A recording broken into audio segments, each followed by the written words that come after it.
In the last class, we have discussed about one of the method of solving circular convolution. The method we have discussed was graphical method. So the next method is a trick method. Though I won't suggest you people to follow this method when you are asked to solve any circular convolution problem, but this method can be treated as a error resolution or a trial method in order to recheck your answer. This method is a very simple one. Here we have taken the same example that we have taken in the previous example.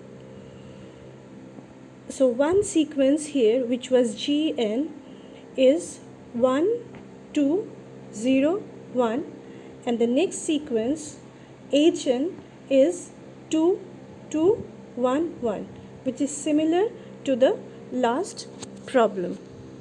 So here what we do is simple multiplication of the two sequences.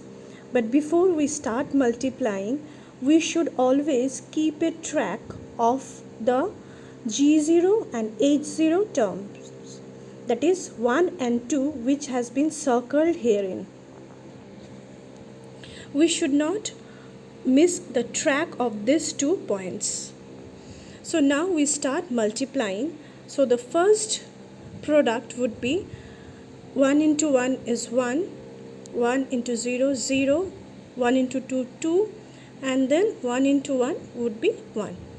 In the next step, what we do in a simple multiplication, what would we have done was put a cross over here, put a cross at the first place. But instead of cross, what we do is we put a dash, a vacant position. Then we start multiplying as we would have done in a simple or normal multiplication. That is, we start multiplying with the second term, that is 1 into 1, 1, 1 into 0, 0, 1 into 2, 2.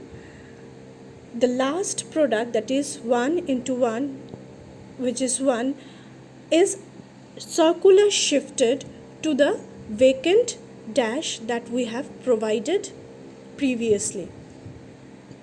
Here we can see that the 1 has come over and taken the vacant position which we have marked as dash in the previous step.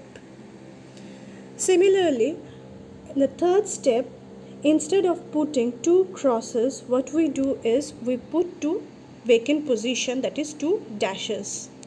Then start multiplying.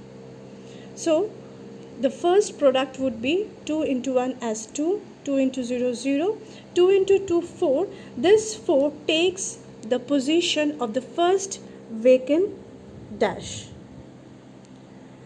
The second dash would be filled up by 2 into 1, that is 2. So the first vacant position is occupied in the first place, then the second vacant position is occupied. Similarly, in the fourth step, we have 3 dashes. The same procedure is repeated here. The first vacant position would be filled up first, the second vacant position will be filled up second. In this way, we fill up all the vacant positions, that is the dashes. Now, as we would have done in multiplication, we add up all the numbers to get the answer as 5, 6, 7, 6. But here, as we have discussed earlier, that we should always keep a track of the terms G0 and H0, which is 1 and 2 in our case that we have circled herein. We have to keep a track where this 2 terms is being multiplied, that is, which is the term which is G0 into H0. Here we have encircled the product of G0 and H0, which is the 2 here, which is shown in the circle. So the corresponding summation is the YC 0th point, that is wherein the G0 and H0 term is multiplied. That is considered, the addition of that terms is considered as the YC 0th term. Then we move rightward to get the YC1, YC2, and then in a circular shift motion we get our YC3. So the answer would be 6765, which is the case, or which is the answer we have got in the previous example, because the two samples we have taken here are the same. We then move to the next procedure, that is the third method by which we can solve our circular convolution.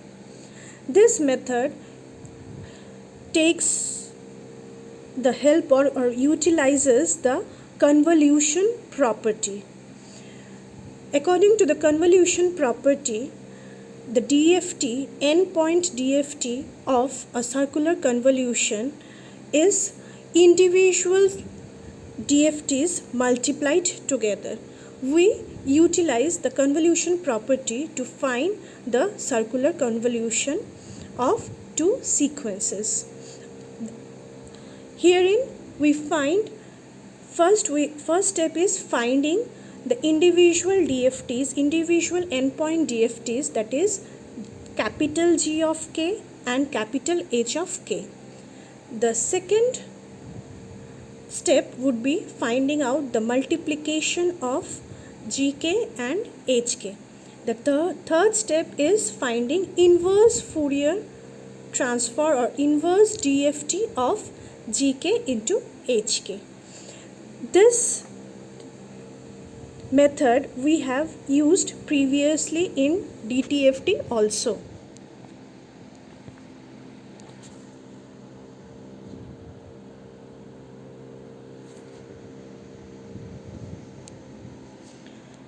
So here also we are taking the same example, same sequences, so that we can find out that the answer is the same. That means we have not made any mistake in the procedure. The sequences are 1201 and 2211 as the previous case. So from Gn we get G, capital G of K is equal to, as per the formula, summation n going from 0 to 3, because our sequence is of length capital N equal to 4. So our range of vision will be from 0 to 3, that is capital N minus 1. Then we have Gn multiplied with the Tweedle factor W4, here n is 4, to the power n into k, where k again goes from 0 to 3. So the first step in finding this DFT, till now I need to mention, till now we haven't solved any problem of how to find DFT of a sequence. With this example, we are not only solving an example or a problem of circular convolution, but also solving a problem of finding DFT of a sequence.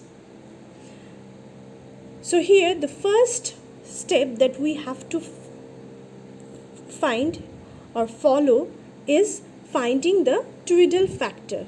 W4 will be equal to, by the definition, will be equal to e to the power minus j twice pi by 4, that is e to the power minus j pi by 2, which would come up to be minus j. So from now onwards, to reduce your time, you should always keep in mind that W4 will always come up to be minus j. Now we expand this formula in terms of k. That means we will keep on varying n from 0 to 3 and keep k intact. Here we have to note that we are dealing with two variables. N also varies from 0 to 3, whereas k also varies from 0 to 3. So handling two variables is the difficulty in case of DFT. So what we do is first write the equation by varying n in terms of k. So G0 plus G1 total factor is minus j to the power k where n is 1, G2 minus j to the power twice k where n is 2 plus G3 minus j to the power thrice k where n is 3. Now in the next step we can vary k. Now if in this equation we keep on varying k, that is to find G0 we will put all the k's here as 0 and get G0 as 4. Similarly, to find G of 1 we put all the k's as 1 and find G1 as 1 minus j. In this way, if you solve, Gk should come up to 4 1 minus j minus 2 1 plus j. Similarly, capital H of k will come up to 6 1 minus j 0 1 plus j. Now we multiply both of them to get Gk into Hk as 24 minus 2j 0 and 2j. Now the next step would be finding out the inverse Fourier transform or inverse DFT of Gk into Hk as mentioned before. So our circular convolution would come up to 1 by n, that is 1 by 4. By the formula of inverse DFT, we can write summation k is equal to 0 to 3 Gk into Hk. Here W4 to the power minus Nk. So what we do is we find W4 to the power minus 1, that is plus j, because W4 was minus j, so W4 to the power minus 1 would be plus j. So plus j to the power Nk. Here we need to find out inverse DFT. So in contrast to the previous step, here what we do is first expand the formula in terms of n. That is, first we have to vary k. That is G0 H0 is 24 minus G1 H1 is minus 2j to the into j to the power n where k is 1 plus 0 into plus j to the power twice k, that is 0 plus 2j to the power into j to the power thrice n where n is 3. Now we can vary n. We can first put n0 and find yc0, then we can put n1, then find yc1. In this way we can find yc, and we will see that this yc comes up to be again the same as previous, that is 6765.